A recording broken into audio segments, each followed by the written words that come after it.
تو آئیے سنتے ہیں آج کی ویڈیو میں ایک پروفیسر کی ہولناک سرگزشت جو آدم خور بونو کے قبیلے میں پھنس گیا تھا۔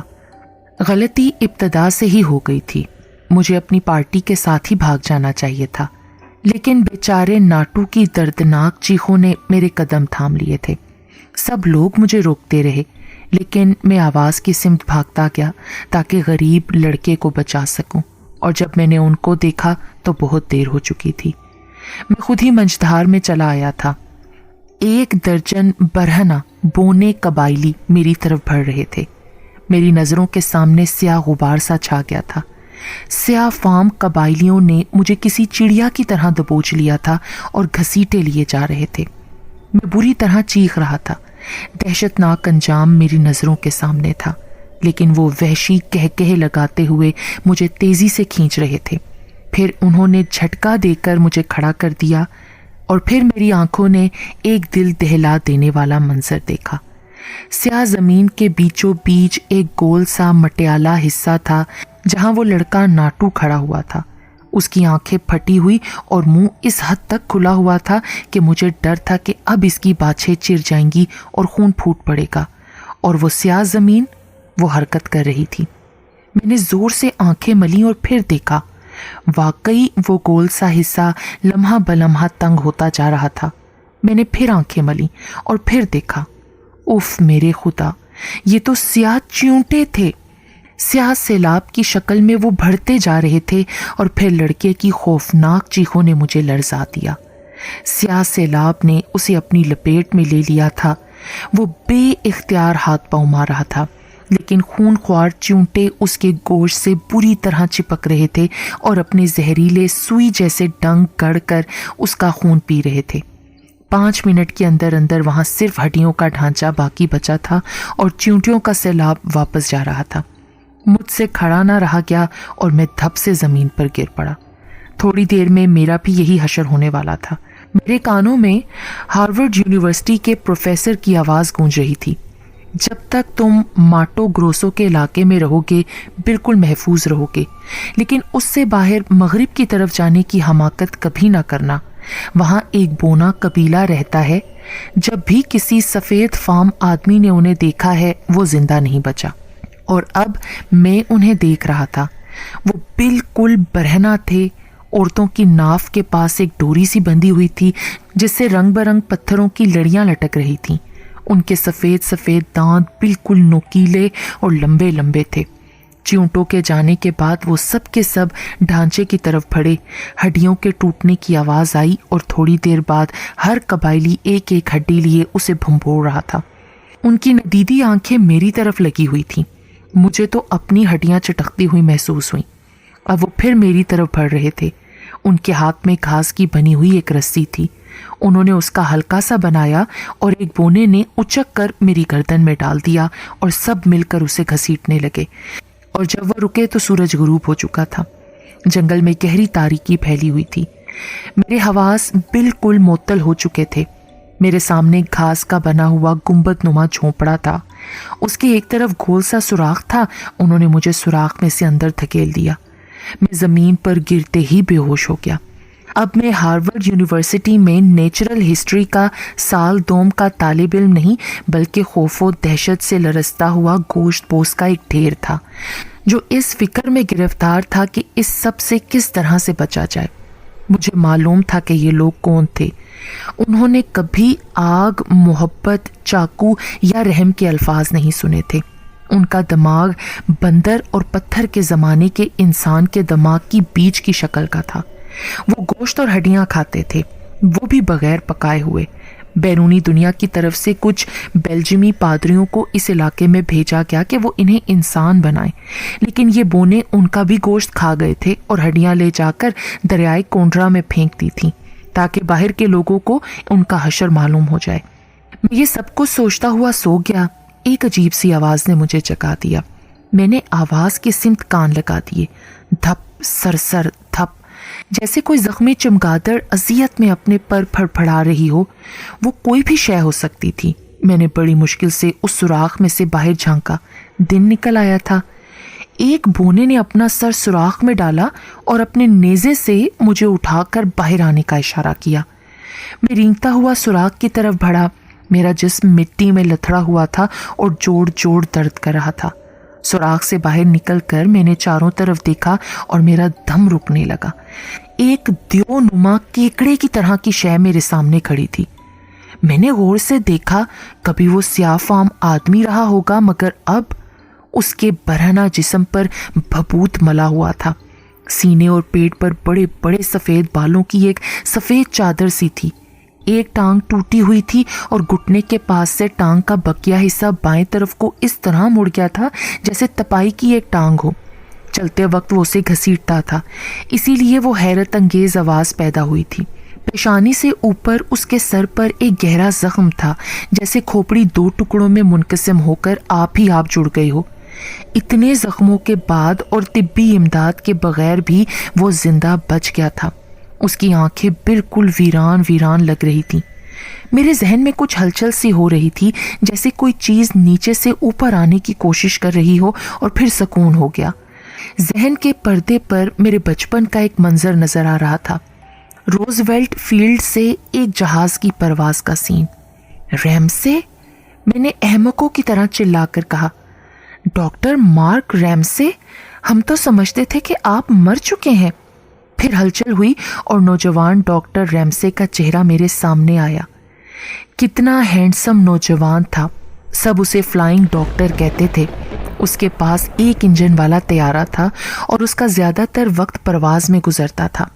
ایک دفعہ جب وہ برازیل کے جنگلات کے اوپر پرواز کر رہا تھا کہ طیارہ کہیں ٹکرایا اور پھر اس کی کبھی کوئی خبر نہ ملی۔ یہ کوئی 25 سال پہلے کی بات تھی اور اب وہ میرے سامنے تھا۔ کاش میں اسے نہ دیکھتا۔ اس کی گردن کے گرد ایک سانپ لپٹا ہوا تھا۔ اس نے اسے نکال کر نیچے ڈال دیا اور میری طرف بڑھا اور منہ کھولا۔ اس کے سارے دانت غائب تھے۔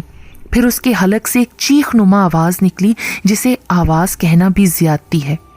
کبھی کبھی مجھے اتنی تکلیف محسوس ہوتی ہے کہ میں کچھ دیر کے لیے اس کی حالت بدل گئی اور وہ کچھ عجیب الفاظ بڑبڑانے لگا، جیسے کوئی گیت گا رہا ہو۔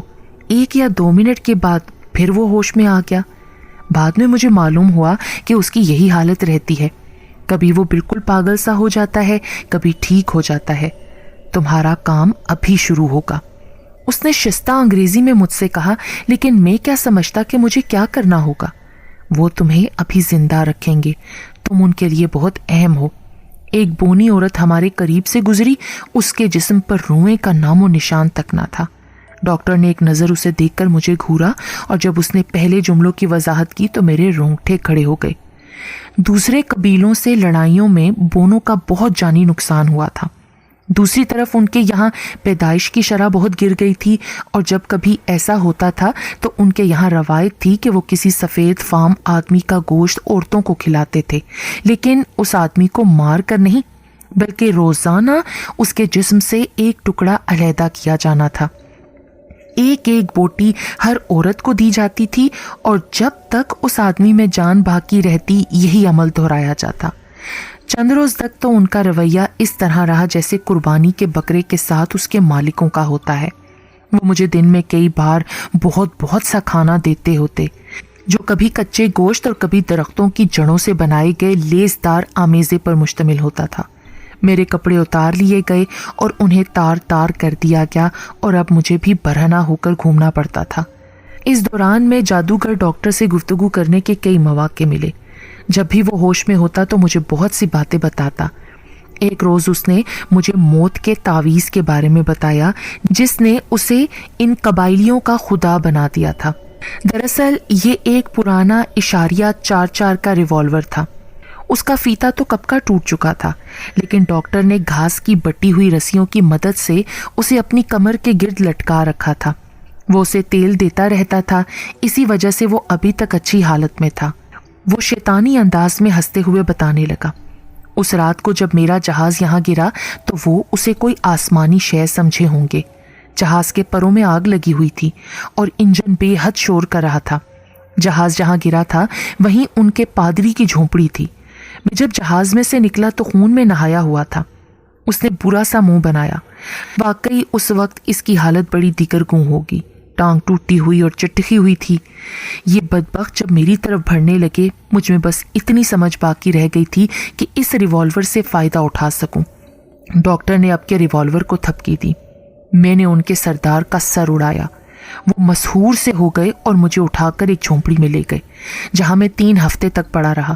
عورتوں نے مجھے اپنا دودھ پلایا، یہاں تک کہ میں گوشت ہضم کرنے کے قابل ہو گیا، اور جب میں چلنے پھرنے کے قابل ہوا تو ان کا سفید دیوتا بن چکا تھا۔ ڈاکٹر کہکا لگا کر ہنسا، پھر وہ بری طرح سے سر ہلانے لگا۔ لنگڑا اور دیوانہ خدا جس کے پاس صرف 2 گولیاں بچی ہیں۔ اس کا انداز بڑا مضحکہ خیز تھا۔ 2 گولیاں اور چٹکی ہوئی کھوپڑی۔ اب جو نئی نسل ہے وہ باغی ہوتی جا رہی ہے۔ جب میں نے گولی چلائی تھی تو یہ لوگ موجود نہیں تھے، اس لیے اس کہانی پر انہیں یقین نہیں آیا تھا۔ بہرحال میں نے اس کا علاج سوچ لیا ہے۔ پہلی گولی اس کے لیے جو سب سے پہلے میری طرف بڑھے گا، اور دوسری۔ اس نے پھر ریوالور کو تھپکا۔ ڈاکٹر پر پھر دوڑا پڑا۔ وہ واقعی بہت بہادر تھا۔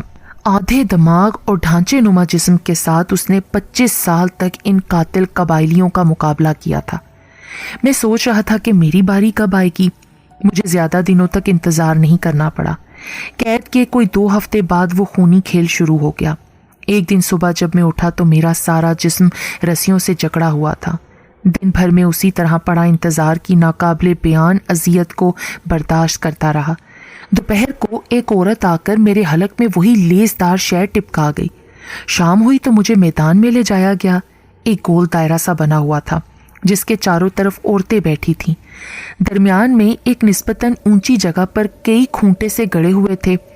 بونے قبائلی مجھے اٹھائے ہوئے گھیرے کے درمیان میں پہنچے تو عورتیں بھوکی نگاہوں سے مجھے گھورنے لگیں۔ اب مجھے اس اونچی جگہ پر ڈال دیا گیا اور بونے قبائلی میرے جسم کے گرد بندھی ہوئی رسیوں کو کھول کر انہیں کھونٹوں پر سے گزار کر دوبارہ باندھ رہے تھے تاکہ میں بالکل بھی نہ ہل سکوں۔ جب رسیاں بند گئیں تو ایک بوڑھی کریال منظر عورت آگے بڑھی۔ اس بونی کے ہاتھ میں بہت پتلی سی ڈوری تھی۔ میں بغیر پلک جھپکائے اسے دیکھتا رہا۔ وہ میرے قریب آئی اور 2 زانوں ہو کر بیٹھ گئی۔ پہلے اس نے جھک کر میری ران پر ہاتھ پھیرا اور خوش ہو کر باقی عورتوں کی طرف دیکھا۔ ان کی آنکھوں کی حریصانہ چمک میں اضافہ ہو گیا۔ بڑھیا نے ڈوری کو دونوں ہاتھوں میں لے کر تان لیا اور میری پنڈلی پر بیٹھ کر ڈوری کو آرے کی طرح میری ران پر چلانا شروع کر دیا۔ درد کی شدت سے میری چیخیں نکلنے لگیں۔ اس کے ہاتھ اور تیز چلنے لگے۔ میں بے اختیار اپنی ٹانگ ہلانے کی کوشش کرتا اور وہ بڑھیا اپنا عمل تیز کرتی جاتی۔ خون کا فوارہ سا چھوٹا، میری کھال اور گوشت کٹ چکا تھا۔ بڑھیا نے ہاتھ روک کر سر جھکایا اور زخم سے خون چاٹنا شروع کر دیا، پر نہ جانے اس کی زبان میں کیا تھا کہ میرے زخم میں مرچیں سی لگنے لگیں اور میں بے اختیار رونے لگا۔ بڑھیا نے اب اس زخم سے چند انچ نیچے دوسری جگہ پھر وہی آرا چلانا شروع کیا۔ پھر وہی تکلیف شروع ہوئی جو اب 2 چند ہو چکی تھی۔ تھوڑی دیر بعد نئے زخم سے خون بہنے لگا اور بڑھیا نے پھر ہاتھ روک کر اسے چاٹنا شروع کر دیا۔ اس کے بعد کیا ہوا میں آپ کو کس طرح بتاؤں؟ اب اذیت، اس دکھ، اس تکلیف کو بیان کرنے کے لیے مجھے الفاظ نہیں ملتے۔ بڑھیا نے پہلے والے زخم کے پاس سے گوشت اٹھایا اور اسے ادھیڑنا شروع کر دیا۔ جب دونوں زخموں کا درمیانی پارچہ ادھڑ کر الگ ہوتا، میں بے ہوش ہو چکا تھا۔ ذرا دیر بعد ہی مجھے ہوش آ گیا۔ بڑھیا ہر عورت کو ایک ایک بوٹی بانٹتے ہوئے آخری عورت کے قریب پہنچ چکی تھی اور وہ سب کہہ لگاتی ہوئی اسے مزے لے لے کر کھا رہی تھی۔ جب گوشت کا آخری ریزہ بھی کھا لیا گیا تو اب انہوں نے میری طرف توجہ دی۔ بڑھیا پھر میرے قریب آئی۔ اس کے ہاتھ میں ایک پیالہ تھا، اس میں کوئی عرق سا تھا جو اس نے میرے زخم پر ڈال دیا۔ زخم میں سے اتنی شدید ٹیس اٹھی کہ میرا سر گھوم گیا، لیکن اس کے بعد وہ حصہ تقریباً سن ہو گیا۔ دوسرے دن دوسری ران کے ساتھ یہی عمل دہرایا گیا۔ تیسرے دن دائیں ہاتھ کی باری آئی۔ اب نیند میری آنکھوں سے بالکل غائب ہو چکی تھی۔ رات بھر میں تکلیف سے تڑپتا رہا۔ رات کو میری رسیاں کھول دی جاتی تھیں۔ چوتھے دن تو رسیاں باندھنے کی بھی تکلیف نہیں کی گئی۔ اس کا نتیجہ یہ ہوا کہ جب بڑھیا نے میرے بائیں ہاتھ پر اپنا آرا چلایا تو میں کئی انچ اوپر اچھلا اور اس سے جو ناقابل بیان تکلیف مجھے ہوئی وہ میں کبھی نہیں بھول سکتا۔ اب بھی جب مجھے وہ کیفیت یاد آتی ہے تو میں اسی طرح بے ساختہ اچھل پڑتا ہوں۔ اب میں دن رات عالم غنودگی میں رہنے لگا تھا۔ مجھے پتہ بھی نہیں چلتا تھا کہ کب مجھے اٹھا کر باہر لے جایا جاتا تھا۔ جب گوشت کاٹا جاتا تب ہوش آتا اور پھر تکلیف کی شدت سے میں دوبارہ بے ہوش ہو جاتا۔ تب ایک دن میری آنکھ کھلی تو میں نے اپنے آپ کو دیکھا۔ میری ٹانگوں اور ہاتھوں کا تقریباً سارا گوشت ادھر چکا تھا۔ مجھے حیرت تو اس بات پر تھی کہ اب تک میں زندہ کیسے ہوں۔ زخموں پر مٹی جمی ہوئی تھی، مکھیاں بھن بھنا رہی تھیں، بخار سے میرا جسم بھن رہا تھا۔ مجھے بتایا گیا کہ چونکہ چاند آخری تاریخوں میں ہے اس لیے یہ عمل روک دیا گیا ہے۔ اب جب چاند پھر نکلے گا تو یہ عمل پھر شروع ہوگا۔ مجھے یقین تھا کہ اب کی بار میں زندہ نہیں بچوں گا۔ چھوٹے چھوٹے کنکر میرے زخموں میں بری طرح چبھ رہے تھے۔ یہ مٹی تو میرے زخموں کو سڑا دے گی اور میں مقررہ مدت سے پہلے ہی مر جاؤں گا۔ یہ سوچ کر میں جھونپڑی سے گھسٹتا ہوا باہر نکلا۔ میرا رخ دریائے کونڈرا کی طرف تھا۔ تکلیف کی وجہ سے میں انچ انچ گھسٹ رہا تھا۔ تھوڑی دور جانے کے بعد مجھے اپنے پیچھے کچھ آہٹ سی سنائی دی۔ نیزہ لیے ایک بونا میرے ساتھ تھا۔ او ہو، تو میری نگرانی ہو رہی تھی۔ میں کافی دیر تک پیٹھ کے بل گھسٹنے کے بعد دریا تک پہنچا۔ کنارے پر لیٹ کر ذرا سا نیچے کھسکا۔ اب میرا جسم پانی کی زد میں تھا۔ بخار میں تپتا ہوا جسم جیسے برف میں رکھ دیا ہو۔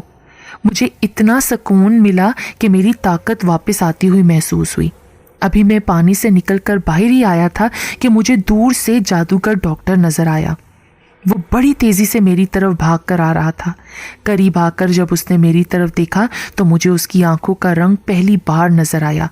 نیلی نیلی آنکھیں آج دھلی دھلی لگ رہی تھیں۔ ڈاکٹر نے ریوالور کی نال اس بونے نگراں کی طرف گھما کر اسے دور جانے کا اشارہ کیا۔ جب وہ دور ہٹا تو ڈاکٹر میرے پاس زمین پر بیٹھ گیا اور بولا، میرے بچے، تمہاری کیا حالت ہو گئی ہے؟ مجھے تمہارے پاس پہنچنے کا موقع ہی نہیں ملا۔ تمہیں جلد سے جلد یہاں سے نکل جانا چاہیے، ورنہ 2-3 روز بعد تمہارا گوشت پھر کاٹا جائے گا اور اب کے تمہارے سینے کی باری ہے۔ مجھے امید نہیں کہ اس کے بعد تم زندہ بچو گے اور تم ابھی جوان ہو۔ میری سمجھ میں ایک جملہ بھی نہیں آ رہا تھا۔ ڈاکٹر تو پاگل ہے، بھلا یہاں سے کون بچ سکتا ہے؟ مگر ڈاکٹر دھیرے دھیرے بولے جا رہا تھا، سامنے جو گھنا سا درخت ہے اس کے پیچھے کشتی موجود ہے۔ میری زندگی تو ہو چکی ہے، تم اس میں لیٹ جاؤ، دریا پار پہنچ جاؤ۔ یہ بونے دریا پار جانے کی ہمت نہیں کر سکتے کیونکہ وہاں انہیں دیکھتے ہی گولی مار دی جاتی ہے۔ یہ کہہ کر ڈاکٹر نے مجھے سہارا دے کر اٹھایا اور درخت کی طرف لے جانے لگا۔ ادھر بونا نگراں یہ دیکھ کر ہماری طرف آنے لگا۔ ڈاکٹر نے فوراً ریوالور کمر سے نکالا اور بونے کے سر کا نشانہ لیا۔ اس کا سر یوں غائب ہو گیا جیسے تھا ہی نہیں۔ بھاگو بے وقوف، جلدی سے، ورنہ بونے آ جائیں گے، ڈاکٹر خرخراتی آواز میں چیخا۔ میں گھبرا کر تیزی سے ایک چھلانگ میں درخت کے پیچھے پہنچا اور ایک کشتی میں الٹ گیا۔ کشتی پانی پر بہنے لگی۔ کنارے پر سے پھر گولی چلنے کی آواز آئی، آخری گولی کی آواز، اور پھر میں بے ہوش ہو گیا۔ جب میں ہوش میں آیا تو ہسپتال میں پڑا تھا۔ زخم بھرنے اور چلنے پھرنے کی طاقت آنے میں مجھے 1 سال لگ گیا۔ مجھے نہیں معلوم اس ڈاکٹر کے ساتھ کیا ہوا، لیکن میں آج بھی اس کا شکر گزار ہوں کہ اس کی وجہ سے مجھے دوسری زندگی ملی، ورنہ وہ آدم خور بونے میری ایک ایک بوٹی کر کے کھا جاتے۔